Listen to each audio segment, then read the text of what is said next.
Apartments, 7,215 Oakland Drive, Crossing Lockwood Drive, fire alarm routine response. Permit to 712, truck 716, proceed on 7 Alpha 1, block area 12-7, 732.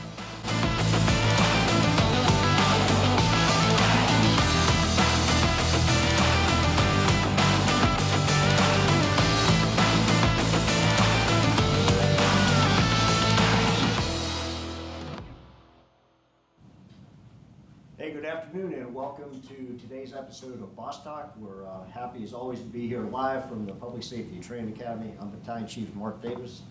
And this afternoon we're going to discuss a high-rise fire that occurred at the Enclave's apartment in Company 12's First New area. But first, as always, if you're a certified chief officer and wishing to receive COPDI credit, make sure that you complete the form on the Public Safety Training Academy's webpage. If you're watching from a firehouse, as always, we ask that you log into the YouTube channel and identify what fire station and how many people are watching.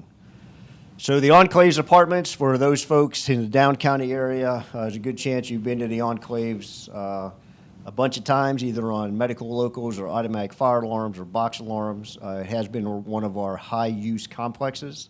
There are 3 unsprinkled residential high-rises there. They've been there for quite some time, or late 60s type of thing. Anyway, in the recent, I guess since April, we've had 3 set fires, right? 3 arson fires, all on the 19th floor.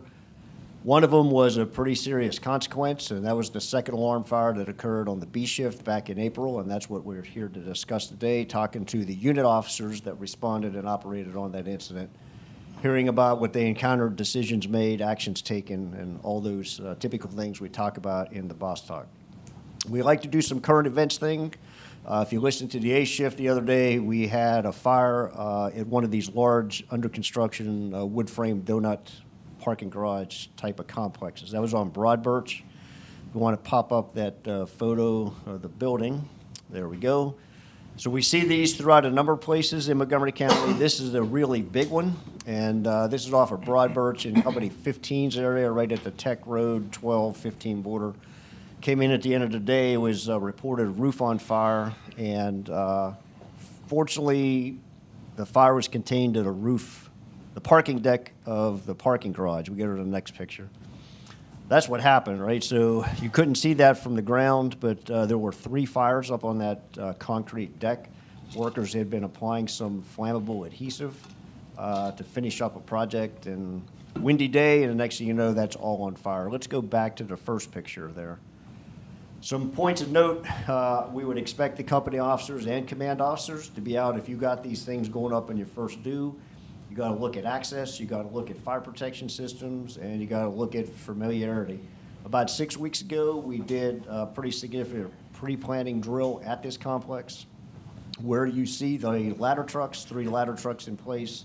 There's a single point of access. Had this fire occurred 4 weeks ago, there was no paved road back in there, and we walked through mud to get back up in there. So now the road is paved.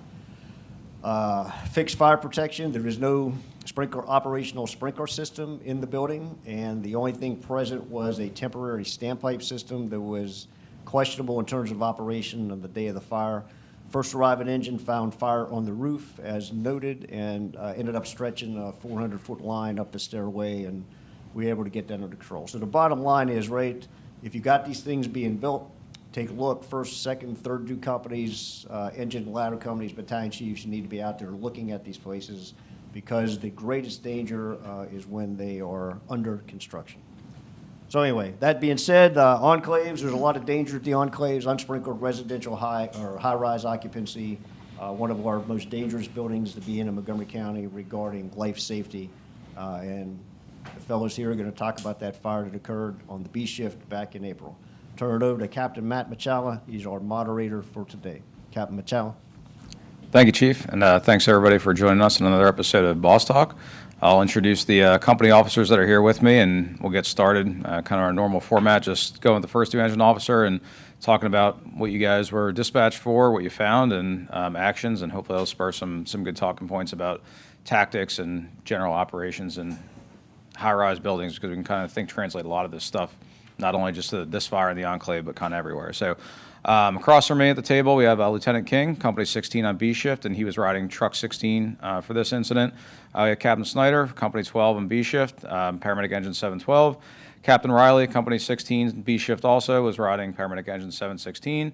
And Lieutenant Smolinski, Battalion 1B float, and was riding Truck 715, which was the third U truck in this particular incident. So we'll just get started. So we'll go to Captain Snyder first. And do you want to listen to the audio, the dispatch audio first, and that'd be cut great. it? All right, cool. Fire alarm, then upgrade. All right, sounds good. So we'll, guys, can you cue up the dispatch audio, and we'll tell you when to cut it. We'll listen to the initial dispatch first.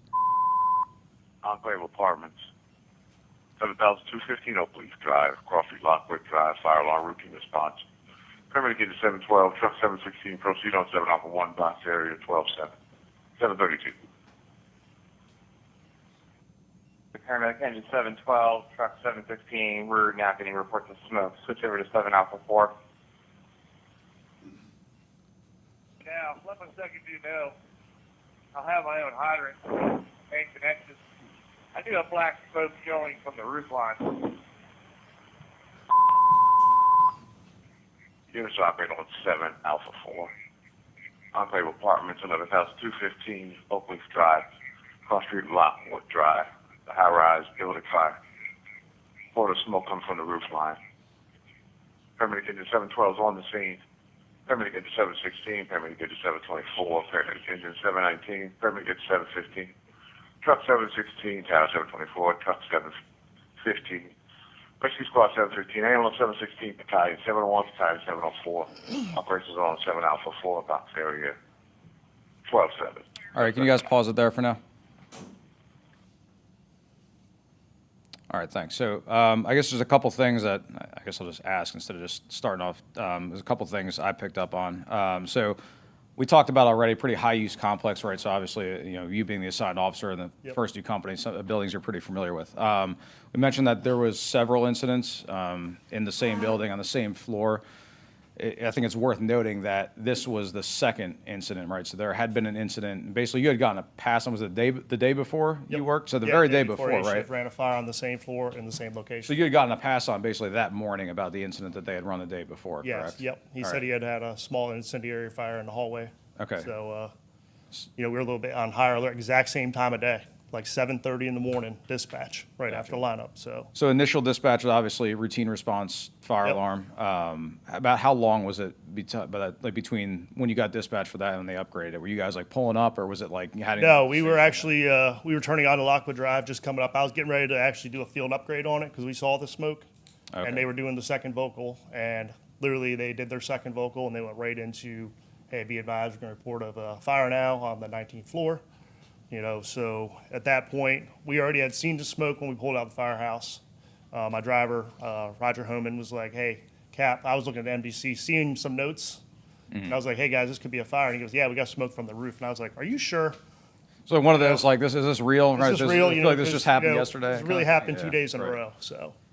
In terms of operational posture, I mean, really, I know obviously I spent a good amount of time in that area and around that area. So I would say, at least in my experience, it's probably like 50% of the time, I mean, without exaggeration, that I'd run a fire alarm in one of those three buildings. And at some point, whether it's I'm getting my gear on, I see the call type change or whatever after I hit, I mean, almost like 50% of the time. So would you say your operational posture was any different knowing what you knew rather than like any other time you go for a fire alarm there? Or? So I had actually expressed to all the guys that are in lineup, hey guys, they ran a fire yesterday at 7:30 in the morning at the Enclave. They had a small, you know, incendiary fire in the hallway. You know, we should be on a little bit higher alert today, you know, and I've always expressed, you know, let's not get complacent. We run these same buildings over and over again. Anybody who works in the county will hear one of the three Enclave buildings get dispatched, you know, throughout the day, and knows that, you know, company 12, 16, 24 are constantly 15 running into those buildings for fire alarms, discharge extinguishers, you know, pull stations, elevators, you know, lots of sick people.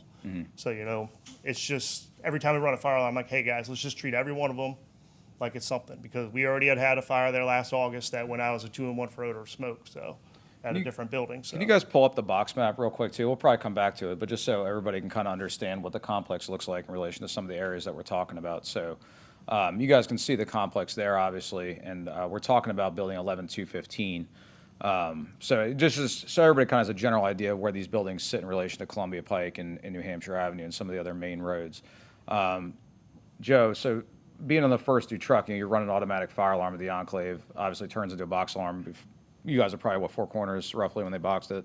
Yeah, we were just pulling up to Four Corners when Okay. I saw there's a note or something in the MDC that made it seem like it was a fire, and I just told Charlie, I was like, hey, it's gonna be a box alarm, just respond. Right. So we turned our lights on. Is and your started going posture away. really any different at that point? Or, I mean, I would imagine you're probably thinking along the same lines, right? Yeah. You guys knew they'd run the day before, same thing, right? Did you get a pass on about the fire the day before, or was the truck on it the day before? The truck was on it. I heard that they had a fire. I didn't really get too many details on it right before that call went out, Right. before lineup, and then, but the posture was any different than any other day. It's typically, I mean, we go there the same way every call just because those Right. buildings are kind of jacked up. We never know. Yeah, so and a weird anomaly I was kind of thinking, not a weird, I guess it is kind of a weird anomaly I was actually thinking about, right, with those 3 buildings, and if you're not familiar, so Company 16 is second due company to 2 of the 3 buildings, and Company 24 is second due company to 1 of the 3 buildings. So that's just kind of it's not really an anomaly, it's just one of those things, like if you know the area and you kind of know, like, it does change your mindset a little bit, right? So if you're first due truck and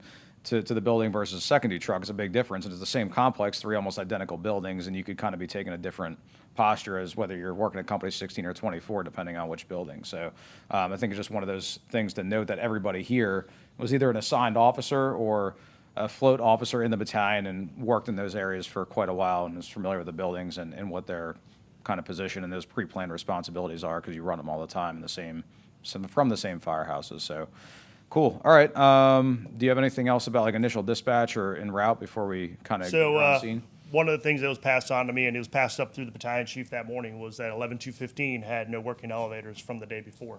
So we knew we did not have fireman service at that time. So it was like, all right, we see smoke from the top. We're like, we're going to be hoofing it up. This is going to be, one of those, hey guys, everybody hope you came to play, because we got a lot of walking to do. And we'll hear in the size up, especially when Chief Fabrizio arrives, that's part of his decision making and his initial on scene too, is kind of communicate with that with everybody, because that's obviously a huge difference. We talk about that time versus progress, and you arrive and what you can do in a short amount of time.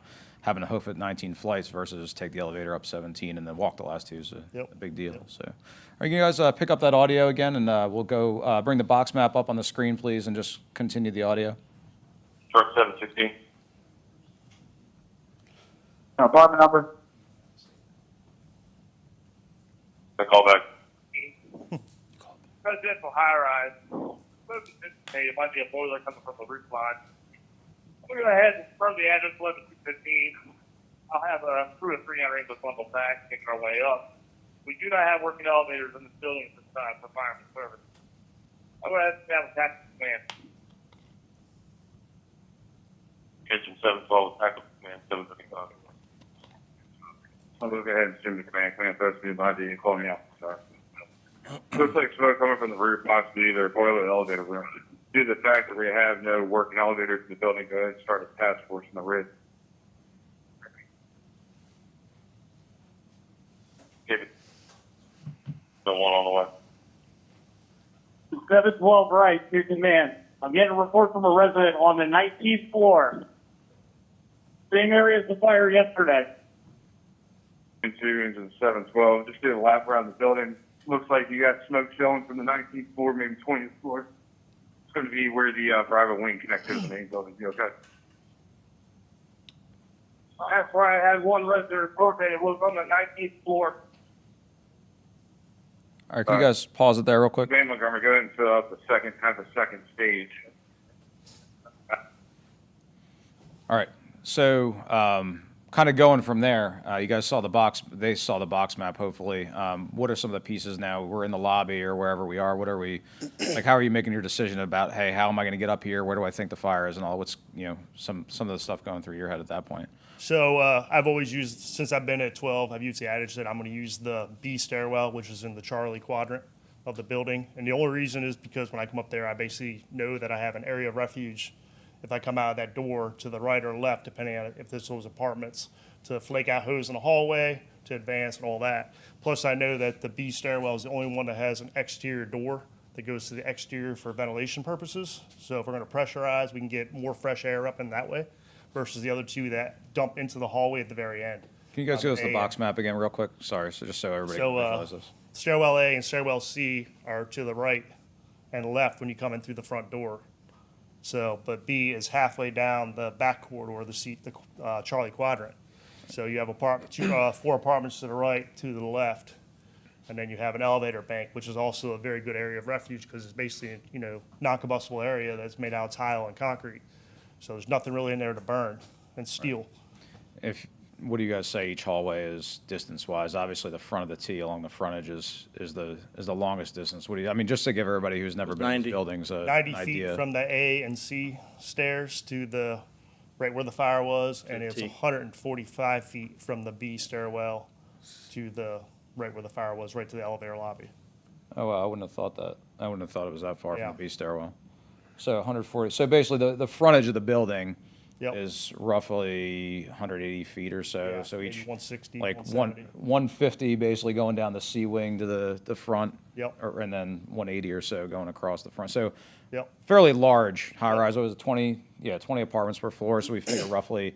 I've always kind of heard about 1,000 people per building. Is that Yeah. accurate to what you guys have been? And I've you thought pull about up and it, you so. have 7 people standing outside or in the lobby at any given point.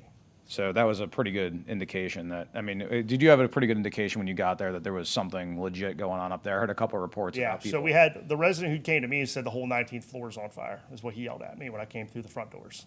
So it was like, okay, well, this is going to be fun. So, All right, so you picked the B stairwell basically just because you didn't have an apartment number based Yep. on your, hey, if Yep. I have no other information, this Yep. is kind of where So- I'm going. Okay. so yeah. Do you have anything, Joe? Or we'll get to the other guys. Keep rolling the audio for a minute. You guys Okay. go with that? All right, let's keep rolling the audio. Oh, no, please. Okay, man.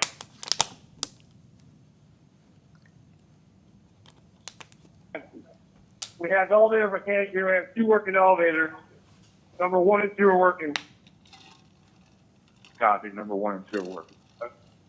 Having the heads, there was somebody trapped in an apartment. Still trying to get a apartment from the government. Yeah, I'm working on it. Just get up to 19 to 24. Advising possibly 1916 or 1905. And also possibly now 1903. 16, direct 1916 or 1905. And also 1903. All right, are these multiple calls or is this just reports? So, Multiple calls, Chief. go ahead, certainly, see where your next units have been staged out on Oak as well. They're reporting to be on the balconies of those floors. Okay. All right, command all units respond 11250 no please drive fire on the number 19th floor, reported multiple people trapped. We're in the rescue mode. If we need to stage people out on their balconies as area of refuge, truck 716 driver, go ahead and pressurize the Bravo stairwell. You okay? Copy that.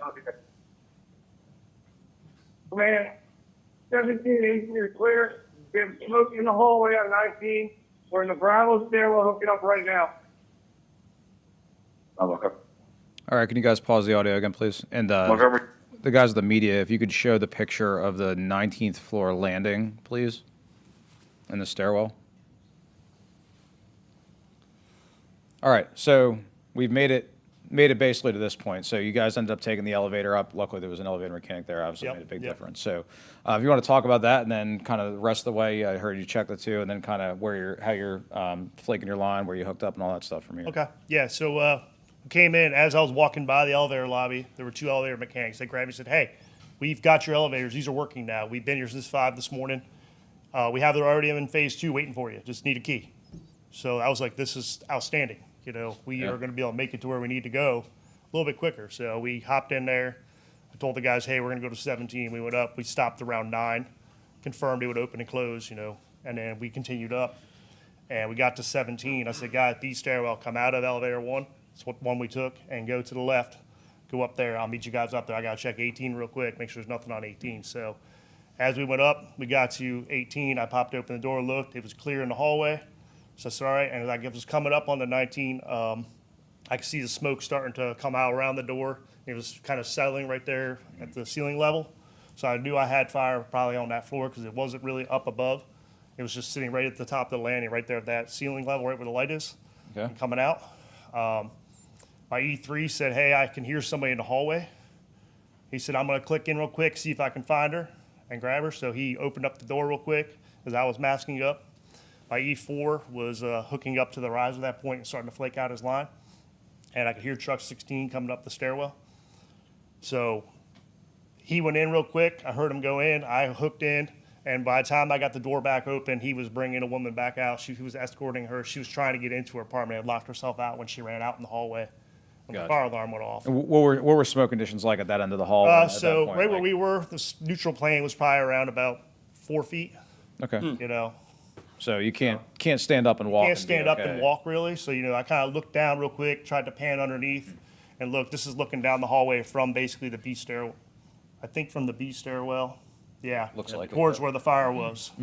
So, Okay, that's a really good So, view of that. Yeah. So you see the smoke is starting to plane up the Yeah. closer you get to it. So So you said that they were hooking up already. They hook up. Where did they hook up? we hooked up on the 19th. On 19. Okay, Yep. is that something that's kind of like what you guys always do, or is that directed, or that just kind of it kinda happened? is Or because it's to get the maximum out of our hose. You know, we had another floor to go up. We did they go hook up to both 20. packs or just one? He had only hooked up one at the time. Okay. So, as I was coming up, I could hear the communications saying something about 1916. So my mind went to, hey, you know, is this fire in apartment 1916? Mm-hmm. So first I came out the door while they were getting everything flaked out and charged. I went to the right actually to where like 18, 19, 20 are. Mm-hmm. Made sure number one, nobody was down in there, and I checked the doors and they were really cool. Okay. So the smoke was still sitting around 4 or 5 feet. So then I started making my way back, and they were getting the line down the hallway. And I want you to think I'm giving you the Inquisition. I'm generally curious, and just so everybody else, like food for thought wise. So did they hook up the smoothbore or the combination? It was a combination. Okay, is that something you guys always do? I or think is there it's any just what he had whatever- on his shoulder. Right. So, Okay. I'm just curious. Yeah. All right. So it was one pack with combination nozzle. They hooked Yep. up on 19. Did you direct them like charge the line, don't charge the line? told you them to charge it. So you're just based on the smoke in the hallway, you were going to Yeah. have it Just charge it. coming out of the stairwell. Because I knew we could extend it if we needed to. Right. you So the know. door at that point, you guys had kind of popped out there. The door was controlled. Come back. Okay. Cool. You said the truck was coming up the stairwell then at that point. Yeah, they came in right behind me. So Okay, Joe. How did you guys make your decision about how you were going to come up, and how did you make your way up there? Were you hearing? Was it based on what you heard on the radio, or just kind of going through the normal course of how you run calls there? A mixture of both. How we normally run the calls. Obviously, they said there was 2 working elevators. So the elevator tech met us there. He said it was already in phase 2. We go to those buildings so often that I had my own key for the elevator, so I wasn't worried about trying to figure out a key. They were in phase 2, but there's no keys in the elevator to actually have control of them, so we would have needed. So you keys still to had do your that. own. Yep. So with people, multiple people trapped. Once Captain Snyder went up the floors and said 17 was clear, 18 was clear, I made the decision to take the elevator to 18, knowing that it was clear, Okay. to get us up there fast. And With was this the the second elevator, or was this the same elevator? Second that- elevator. Okay. Yep. So then I turned my elevator off, sent it back down, Okay. so next people can have it. And then I went to the B stairwell, knowing that's where Captain Snyder was. I was in the landing between 18 and 19, looking up at that picture. You could see the smoke, see that it was blacked out. So we started masking up. Captain Snyder went in. Once I was clicked in, I kind of followed him, trying to figure out where he would already checked, what his plan was. I kind of went behind him in that first corridor to check those buildings or those apartments also. And I think we met our way into, I think, 1916 to talk to the lady. Mm-hmm. I had gone out she was out on the balcony, so I went out on the balcony. We couldn't see anything from where her balcony was kind of recessed into it. Mm-hmm. So I asked her, like, do you see anything? And she's like, no. And I look up, and there's someone, I guess, from the 20th floor and the 20 range of apartments. I was like, oh, it's over there, like going towards the front of the building. Okay. So I told the lady, I said, hey, just stay on the back, and we'll get you in a minute. We know where you are. Went back out in the hallway and went right, and that's where I met up. No with- smoke in her apartment. Really, at that No. point in time? Yeah, the apartment was clear. Everything was- okay. Yep. So I said, obviously the apartment's clear. Well, we know you're here. Just sit put. Went back on the hallway, and that's where I met up with Captain Snyder and Captain Riley. Figured out that the fire was actually in the hallway, Okay. and then we kind of went from there. So, I mean, obviously we know, right, it's just the nature of what we do and how we operate, right? So you're on a tiller truck with 3 people, all right? It's you, your tillerman. We already hear the driver acknowledging getting the stairwell pressurized, obviously very important, so they're doing that. It's the 2 of you. where were your, at least in your head, right? There's a lot of jobs you could potentially have to perform, right? So you're running the Enclave for an apartment fire on the 19th floor. Typically, we kind of talked about this a little bit before, full disclosure, with some banter, like, hey, who's going to perform the search and all that kind of stuff? Well, is it in a fire in an apartment? It might be the first truck's doing the search in the fire apartment, the rescue squad's doing the rest of the floor, or something like that. Going into it, though, with multiple reports of people trapped in multiple different places, where was your head? Like, hey, we're to help open up, or hey, we're definitely gonna have to do the search. We're gonna have to search these specific apartments, or what were you kind of thinking, like your tactical priorities were gonna be? So definitely search and rescue at that point. Early on in the incident, the notes were flying through the MDC, and it was hard to keep up. So, the first message I saw was, working fire, whatever, before they upgraded it. So we upgraded, and then it was like starting. It was like, caller trapped. But they weren't giving any apartment numbers. So I was getting on the radio trying to get Montgomery to get apartment numbers for us so we knew where we were going. Right. So going into it, I knew that there were going to be people trapped. With his traffic of how smoky it was, I knew that there were going to be people trapped. So that was the mindset that I was going in. Okay. If there weren't people trapped, it probably would have been to find the fire apartment and kind of go from there. So figure basically, out you the were source. thinking like, hey, there's reported people trapped. I want to find out which apartment they're in. I'm going to keep my search on those apartments. So we'll talk once you guys figured out that the fire was actually in the hallway, because that, to me, that's a game changer too. Right. And we'll talk a little bit more about how you prioritized it. Yeah, and the apartment numbers they gave us, they gave us, 1902, 1903. We knew that was in the front wing of the building. We entered around the 16-digit number Higher of apartments. numbers, yeah. So that's kind of the priority that we went to, was kind of Gotcha. 1916, the bigger, or the closest apartment that we entered. Okay, cool. And I think where we're at, we said, Captain Riley, you guys Yep. were kind of all met up at one point. So you want to just go through real quick what you guys, obviously on that building, we kind of heard his layout and everything, but what you guys did when you arrived, how you positioned, and then how you went in and what you did to get up there. I think we need to take into account the time stamps between them getting, upgrading it. Absolutely. And we were still in quarters and making our way down there. All the communications that we're paying attention to. Like I said, the information got passed on about the elevators. So coming down, Colesville Road, we're like, hey, we're going to have to hump all these stairs. We take so generally 12 will have their own. So our engine driver will assist with that water supply hookup. We take our 2 packs. We got a 150 pack and a 100. And we head towards the lobby itself.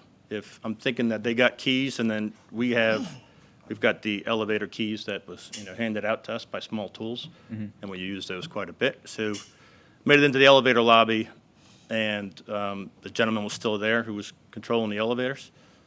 And I said, we need to get up to 17. I do believe he left his key in for us, went up to 17, door opened, turned it back off again. So he kept it in phase 2, knowing that units need to get up there. Be honest with you, my major concern, based upon all the radio traffic, it's 7:30 in the morning, was all the occupants. So, and everything that the captain was saying, and the lieutenant, they're kind of coming back, and at this point, we still have no apartment. Right. Nothing spoken for. We came off the elevator, instead of going left towards the wing where they were operating. We chose to go to the right, and I went down to the A stairwell Bravo wing. I went up 2 floors, cleared those floors to make sure there's no occupants. That's the benefit. We didn't see too many occupants. In the stairwell, you're saying? Yeah, Okay. yeah. So when we got to the T on 17, the other 2 firefighters, they went over to the Delta, said, hey, you go to the Delta. So we split the T again. I said, I'm going to go check out the Bravo real quick. I went up. I opened that door. I closed that door. Good smoke conditions. I came back down to 18. I came across, and, we get to practice it a bunch, hooking up, even though we run a lot of, even if it's food on the stove. The firefighters were already kind of hooking up to the riser. And And this was in the, sorry, this is you guys- 19 Delta stairway. Okay, so that would be, I guess, the labeled Charlie. Charlie, right? But on the Charlie Delta stair. side of the Delta building. Yeah, Okay. Delta wing, I Delta got you. wing. So you guys hooked up there, and that was based on, was that just like based on the amount of smoke that was? So it was concentrated based in on side? that we had all of the radio traffic beforehand of, we jumped on rescue mode of like, hey, protecting that search. Right. Then you're talking about, you're at 1916, and then you're at 1903, 1904. We're in 2 totally different parts of the building. Right. So I opted, I opted to say, hey, I'm gonna check a different stairwell, see if we have any occupants. Got up there, and I know I called for, everything kind of runs pretty fast. I got a hold of the chief as well and said, hey, well, let's pressurize our stairwell as well. We've got good smoke. Looking at their pictures and what we had, I think our side was actually a bit more significant. Open the door second, close it back up. We had good heat. So the IDLH actually started right there. Gotcha. So same thing, you guys hooked up on 19, charged the line? On 19. One pack or two Did not packs? charge the line. Oh, you didn't charge the line? No. Okay. So my only concern was opposing hand lines. Okay. So I wanted to make sure that if we went in a little bit, I told the guys, we're not charging yet. We kept the fourth back, the third coming in. Once we open the door, we got to start stretching, but I didn't want to get in their way, and because we didn't know where the fire was, but we wanted to get to occupants. So it was more or less that concern where, while I wasn't there to support, I knew, knowing that we know the buildings, they have 200 foot of hose on their shoulder, Right. that they're going to be at that T within 150 feet. So I didn't want to oppose them. So we went 50 feet before I said, hey, let's go ahead and charge it because we had good heat. I think it's something that I'm putting together in my head, something that's really good and worth mentioning. I think based on what you're describing, it seems like you guys are stretching the hand line more. Obviously the act of doing it, it's a task, right? But I think the tactic was more, I'm protecting the means of egress for these occupants with life safety in mind, rather than fire suppression, right? I mean, obviously your goal is you're going to suppress the fire to make things better if you we were had there to, for life but- safety, not right. fire suppression. So you were stretching that line basically to protect occupant egress was the goal of stretching it from there. I think that's an important distinction, because like you said, you didn't want opposing hand lines. It's not like we were stretching from here to try to punk the first engine or something like that, right? It's we made a conscious decision to do this based on the fact of we might have occupants trapped along this whole front corridor, and we're protecting the means of egress to the stairwell. So I think that's just an important note, that you could not necessarily stretching the hand line to specifically extinguish the fire, but we're doing it. I think we learned a lot of lessons with 8750. So, supporting each other, and while sometimes it's contrary to popular beliefs, that the days of us trying to punk each other, that's got to go to the wayside. Because Absolutely. we're not going to benefit anybody. Yeah. And we're running more and more of these high rises that, life safety is our primary goal, and we have to just be disciplined. I think it's awesome that people, we're thinking, we're not just robots, right? We're thinking, we're making decisions, and these actions we're taking are based on, these things that, that whole Rolodex, right? I've thought about this stuff, we've learned this stuff, and this is why I'm doing X, Y, Z. I'm not just on the robotic path to do this just as a means to an end. So I think that's definitely worth noting. All right, cool. So I think we're pretty much at that point. Were you guys on scene yet at this point when you started hearing these transmissions? So truck 15, you were the third due truck, right? So obviously you guys if you're not on scene, you're close to it, you're coming down the road. So you're hearing all these things. What are some of the things of the third due truck that, you're just going down the road, hearing all these transmissions? What are you guys thinking? So yeah, initially, truck 715, third due truck, IRP is ventilation focused. That was the initial mindset. However, in our process of positioning, we're getting half a dozen reports of people trapped. What was presenting on side Alpha was physically people at their windows, balconies. At one point, I actually thought I saw legs draping. It was someone's red comforter hanging. Clearly, it was bad for them up there, to the point they actually threw a flower pot off the balcony and almost hit the ladder truck. So with that going on, we had 4 that day at tiller trucks, so that played a huge role in our tactics and allowed us to do a laundry item list of things quickly. So I made a conscious decision to kind of prompt command and say, hey, do you want us for rescue mode, or do you want us to focus on ventilation? And so he paired us up with the rescue squad, who was only staffed with 3. He gave the rescue squad as the rescue group supervisor. So yeah, that's basically when we were arriving on scene. So you might have just said it, I might have missed it. So when you did that, which I think is super heads up based on everything you were being presented with, you kept, was it just 2 of you? So you said you had 4 people. Did you guys split up, or did you just say, hey, the whole crew is going to go and marry up with the squad? Or So yeah, the truck crew was definitely competent. So I was confident with the truck driver and the tillerman marrying up together and working on whatever stairwells weren't pressurized yet, and handling that task. And I took my forcible entry guy who was riding behind me, and we were going to marry up with the rescue squad to complete searches. So, yeah, I think that's huge, right? Obviously, the smoke mitigation and ventilation aspect of it is will improve life safety, right, Sure. for us and occupants, but also we have reported people trapped and potentially making their way out into that hallway that we know is completely charged with smoke, having the extra bodies to physically do that search, I think was heads up, yeah. So there, yeah, in the lobby at that point, I looked at Nick. I said, "Hey, he was taking the elevator at that point.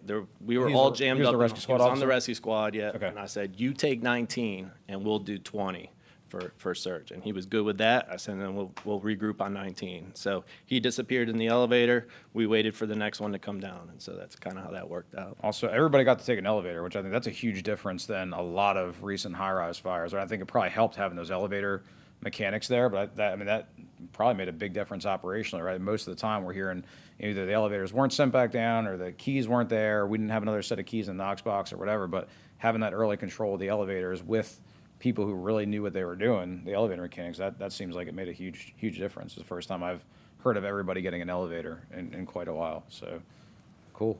All right, you guys have anything else to add, or we'll keep rolling the audio for a little bit more until basically to where we find the fire? All right, you guys roll the audio again from where we were, please. Truck 716.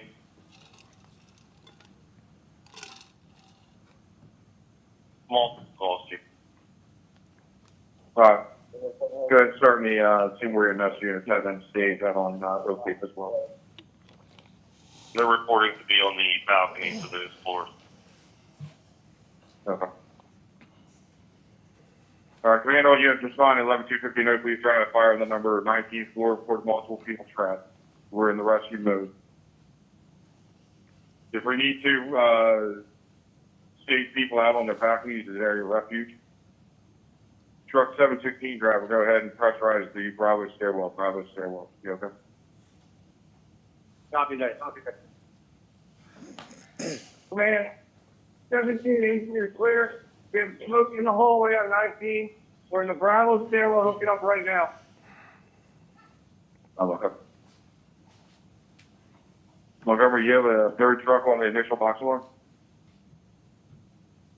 Command, I was called for that in the hallway. We'll start bringing them into the Bravo stairwell on the EMF on 18. Okay. Command to ambulance 716, medic 712. All your ALS equipment to the number 18th floor, 184. You okay? We'll put you on the 18th floor, and you're going to be the treatment for right now. Command all units, any victims that are evacuated from the 19th floor, report to the 18th floor. We're going to use that as the medical staging area.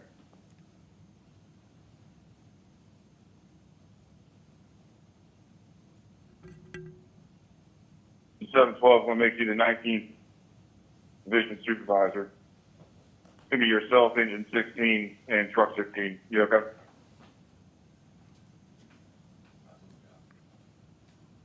That's it? All right, cool. All right, so I think that brought us to pretty much a good spot where we were. So another thing, was that, who made the transmission about bringing somebody out? Was that you or I think that was on the me. Bravo stuff? Okay, I couldn't Yep. tell who it was. So, yeah, I think everything kind of worked seamlessly. Like you prompted it and command just reinforced it, like an early casualty collection point, so to say, for anybody who was coming off that floor. Again, things that we've learned from other high-rise fires. It's difficult, obviously, to get people down a hallway to a stairwell, down that stairwell, and then back to an elevator lobby to bring them all the way down. That stuff takes time. So I think that the fact that it was noted early, hey, this is the plan, this is what we're going to do, get the EMS units at this point. This will basically be our casualty collection / triage area, and then we can, hopefully get more companies to move up and down from there. It seemed like that happened organically and very quickly, I think, based on, like you said, what we've learned from other incidents. So that was good. All right, so in terms of actual fire suppression and where the fire was found going forward, so as you guys came out of the stairwell, you said you had already checked right. So you guys were stretching out of the Bravo stairwell. How did that go down to where the fire was? It was going pretty well. We were in the process. I went to 1916 with the truck real quick, and we went in. We made contact with that woman, and when I came back out, I looked to the right, and I could see the flicker of the flame under the smoke down in towards the elevator lobby. So I was yelling for the guys, hey, hook up the second rack. We got to extend it out. Okay. And that's when I started hearing some water starting to be flown. And I was like, okay, somebody's flowing water. So I made my way that way while they were hooking up to extend out the rack.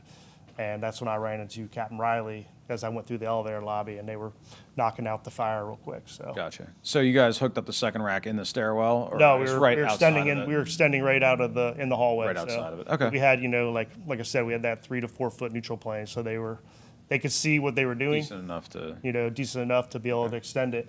So Cool. All right. So then you guys coming out of the stairwell, when did the line get charged, and how did you guys make that? Yeah, so prior to making entry, because you heard the chief, he's well versed in this stuff. So he's got good command presence to kind of set us together. When he said that, I was already committed to the D side there.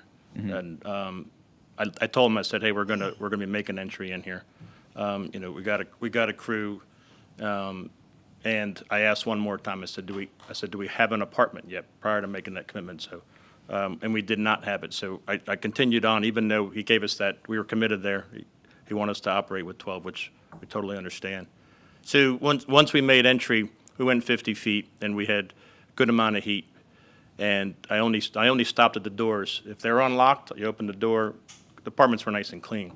So after I got to that third door, thermal imagers on, and I realized 50% of the doors, they're scarred all the way forward in front of us. So coming to the conclusion also, the heat is here, whether there's an apartment door open or it's going to be in here. So we're able to move a little bit quicker. So when we actually met up with 12, John had I think we kind of got there at the same time, just to avoid that, the opposition there. So John kind of caught the bottom half of that. Ironically, we got to that T pretty quick. Like I said, it's only 90 feet, and we had 150 feet of hose with us. But I think, like I said, once the commitment of I think it's going to be in this hallway somewhere. It's not in our section that we were able to move a little bit quicker on it. So then we met up with them, and At what point did you have the line charged? 50 feet. I went 50 feet, and I called. Realized that it was I said, hey, yeah. it's So either we're committed to this. I got good heat, and all these doors are already scarred here. So I said, we're just not. verbally, or did you do it over the radio? Just yell back to the I just tell them. I employees said, still yeah. there? I said, go back and charge it. Yeah. Gotcha. Yeah. Cool. Yeah. Okay. So as the first truck, once you found out, or how did you find out that, were you with 12's engine the whole time, or you guys kind of branched out? After you stopped in that one apartment, did you guys kind of go on your own further down the hallway to try to make those other apartments, or when did you guys figure out that the fire was actually in the common hallway? And Yeah, once I spoke to that lady and the guy pointed me to the front side of the building, I came back on the hallway and I just started walking. I'm just going to bypass some apartments real quick and just kind of see what I get. And that's when I ran into Captain Snyder. He said, hey, Riley's got it over there.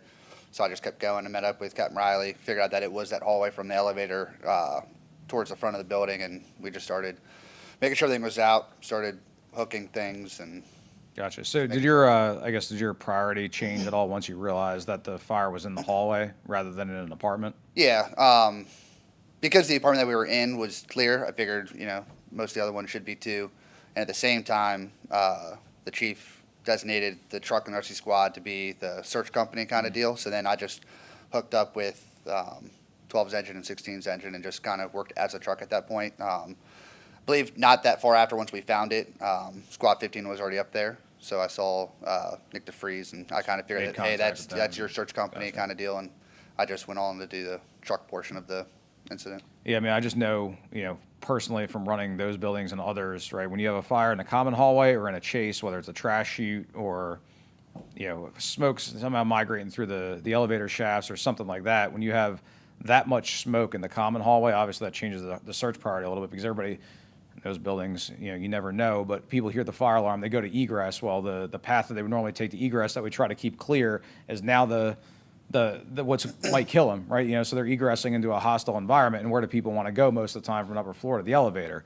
So if the fire is actually in that area and they're coming out of their apartment, it's potentially safe with a closed door into that area, then it kind of changes your search priority more like, hey, we need to clear this corridor, because it's not a huge building, but it's pretty big. I mean, you have 100, whatever we said, I guess 200 feet total of plus, right? 280 feet or so, whatever it ends up. I know I lost count of the math, but a lot of actual hallway to cover, right? In terms of, hey, did somebody come out of their apartment, try to make it to a stairwell, the elevator, or whatever, and drop somewhere? So definitely changes your mindset a little bit, I would think. Do you have any other, how did it work out, I guess, with you guys splitting up that search and getting it completed? Did you have a lot of doors to force? Did it? So yeah, we could talk about that. Once we hit the fire floor, the transmission was made that the fire is in the hallway. That changes things a little bit. in regards to, force an entry into every single apartment, or do we want to keep these hallways clear and take care of the problem, get the smoke out of there before we start doing removal? So talking to Lieutenant DeFreeze, rescue squad on the 19th floor, he said they ended up forcing 12 doors, which is pretty significant and labor intensive. They said they started methodically right outside the attack stairwell and worked their way down. Us on the 20th floor, which was the top floor, took a different approach. We had about 15, 20 feet of visibility. The lower you got, maybe 30 feet of visibility. I told the forcible entry guy, I said, I don't want to, it was like an eerie silence, but the fire alarm was going off. I said, let's just do a sweep of these hallways, make sure no one fell out before we start alerting people and banging on these doors. Let's get more manpower up here. And once engine 719, tower 724, and engine 724 came upstairs, we were able to spread out and then basically educate these people. Let's start going door to door, let them know they're all right. We took care of the problem, but it's going to take a few minutes. In that process, we came across a guy that was actually injured. He had an open fracture from kicking the wrong apartment door, which he thought was his because he was choking himself out on the 20th floor in the hallway. So basically told him, hey, he's BLS, but he's ALS for pain management. Stay in your apartment. Let us take care of this problem. Give us 10, 15 minutes, and we'll get you down. And that's kind of the approach we took. So I mean, you're triaging at that Yeah, point, right. So I think that's huge too. To talk about consciously making that decision to keep those doors closed, not just blowing open every door, banging on every door. I mean, we've seen it a ton of times where almost occupants egressing is almost more of a hindrance. Yep. Not even just to their safety, but to the firefighting operation too, depending on if we're trying to make it up the stairs or whatever, right? Or if they're coming out into a more hostile environment. So definitely really good point there. I forgot to mention too in the beginning, if anybody had any questions, obviously you could put them in the chat and we'll try to get them answered. Chief Gibson, anybody have anything? Or Davis? No, nothing in the chat? I have one, just for me. Was there any issue with water supply, right? Those buildings that had problems with the standpipe and the fire pump and all that? No, everything actually for once was working properly. We had no issues with the connections leaking, and I didn't hear anything about the pumps or any risers breaking. So, Gotcha. Can you guys show a picture of, I got two things real quick. The Alpha side, I guess of the ladder trucks in position there in the circle, the main entrance.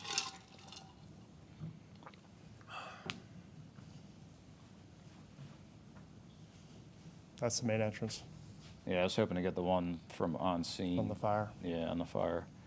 That one's actually, I thought you had one. Either way, that one right there is pretty accurate to how it usually is, right? How many times you go in that circle and it's actually clear and free for Never. ladder trucks to position, right? I mean, literally, I could probably count the time on one finger, right, that I've gone in there, and there hasn't been a single abandoned car in that fire lane. So I thought I had seen a picture, it might have just been from a different call, but of both ladder trucks actually in the circle. There So is. There is? Yeah, there's Okay. one of us in 834. So you got unobstructed, got in the circle. Again, I think that's pretty rare, right? So that was a major win. I know on B shift, it's kind of always been a thing where the engine positions, especially for that building, out of the circle, out of the way to leave the entire circle open. So depending on the breed of aerial apparatus, you could basically get both turntables essentially as close to the front door as possible to give you the highest, not just the most scrub area, but the highest scrub area anyway on the building. So it looks like all that, you guys obviously know that because you know the buildings, you run them, you pre-planned them. So I thought all that went really well, just from looking at the pictures and from hearing you guys talk about it. The one more picture we want to look at is the rear. I guess it would be from the Bravo side of those like boarded up windows from the courtyard view. You guys have that?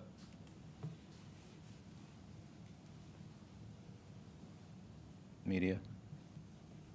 There we There go. it is. That's it right there. All right, so that's basically where the two wings kind of come together in the area of the fire, right? essentially. So talk about the window real quick. We talked about that a little bit before, but there's obviously windows there, floor to ceiling Yep. windows, right? Did you guys take that or? No, that window, that's actually, we believe that's where the smoke was showing from. That was the only window that let loose.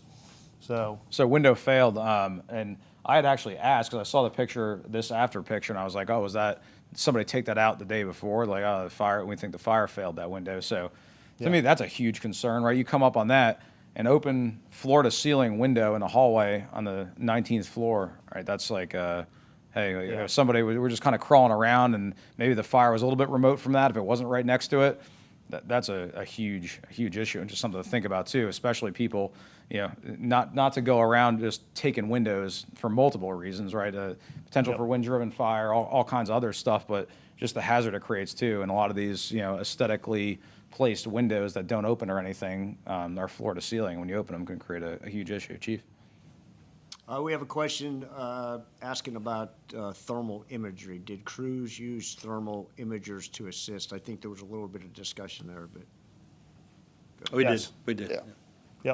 Yep. Mostly for the purpose, so for what? again, not that I'm that old, right? When I started, it was like, hey, you took the thermal imager. It was a big T1, and it was like, this is for overhaul, right, and Yep. it's for search. I found it incredibly useful as an engine officer for fire attack. Did you guys? Is that how you kind of knew where the fire was? I think you mentioned it, Chris. Is that? The intent was I figured with the thermal imager, we're going to see the door that's going to be the warmest, and we're going to start there.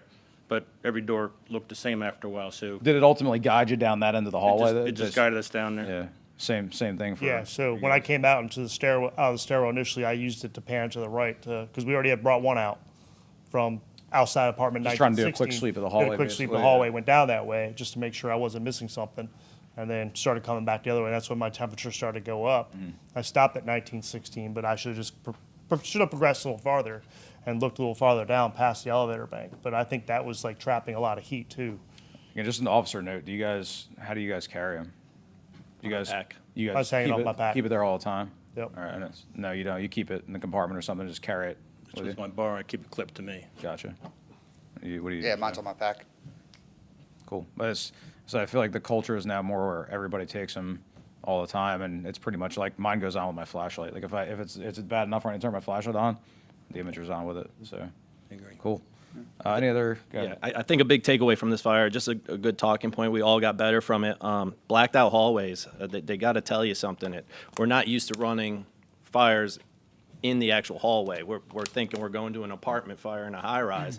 So it should tell us something. It should tell us either the apartment door is open or it's in the hallway. And I think because we all experience that, and for the viewers, that's a telltale sign. Don't just start going to doors and exerting all your energy to force entry and kill time. You're killing time doing that. Something should tell you that it's not lining up. There's a reason this hallway is blacked out. Let's find where the actual issue is. And yeah, I agree. This turned into a thermal imaging type of fire where it is a really healthy tool. I'm sure we've all been to, I mean, at least people that run high rises regularly, all been to pretty good high rise fires where the hallway is more than tenable, right? Right. What an odor of smoke or Yep. maybe a wisp of smoke. I mean, the same buildings, right? You guys have, I've run them where it's the door's closed, the door's controlled, the hallway is usually tenable, and that's what we want, Chief. Another question, hot in off the press from another company officer. What was the smoke ventilation management plan?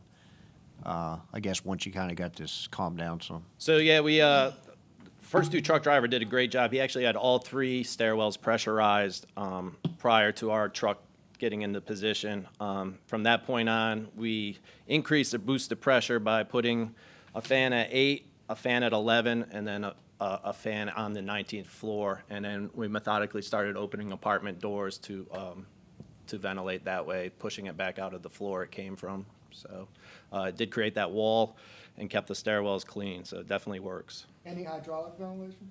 That's what I asked, and No. We did not hydraulic. Nobody did that?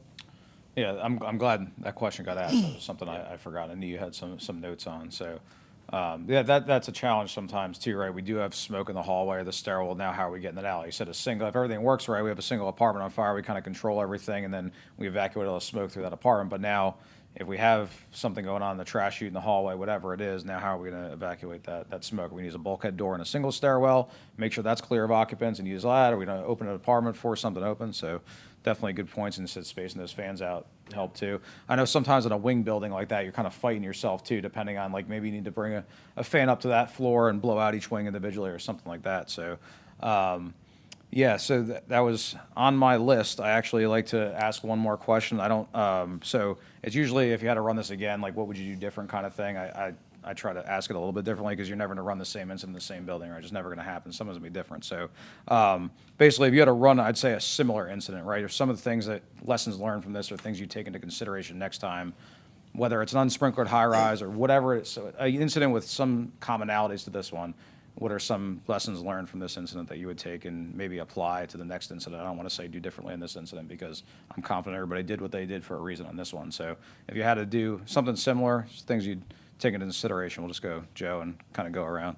I would take in consideration how dark and smoke-filled the hallway was and do a more thorough job of searching that and locating with the thought process that, that it's either in the hallway or it's an apartment that it's open, and not take the time to kind of go door to door. But at the same time, this incident, I had an apartment number that I was looking for too. So that kind of, I'd say I would have liked to have gone, and found the fire faster. But at the end of it, I was still looking for that one apartment number they gave me that I knew I was closest to. So, But again, that's in the Rolodex right now. This is in the Rolodex, and now you apply those two things and put those pieces together. That's awesome. No, basically the same thing, I trust my gut a little bit more, knowing that I had smoke in the hallway. And we discussed it in the hot wash when we came outside. I talked to Lieutenant Smolinski about it. You have a blackened hallway, either you have an apartment door that's sitting ajar. So I got to apartment 1916 because that's what I heard. That door was shut. So the smoke probably was not coming out of there unless somebody had closed it as they were coming out, and it was just charged smoke, because I had low heat signatures as well. So use the thermal imager a little bit more. Cool. Kevin Riley? A little more in depth, we got to watch the MDCs, right? Information comes to us. We got to take it for what it's worth, and we're trained to make decisions. So if we feel like we need to upgrade it. The other thing too, I think if we have that high rise, we know it's occupied. The time of day, we can't get the tunnel vision with as many apartments as say. But if we don't know where that apartment is, I think we have to take a step back and before we commit those lines, so that we can make sure we're doing the right stuff, right? So we can stabilize the incident. We learned that with 8750. We got lucky with it.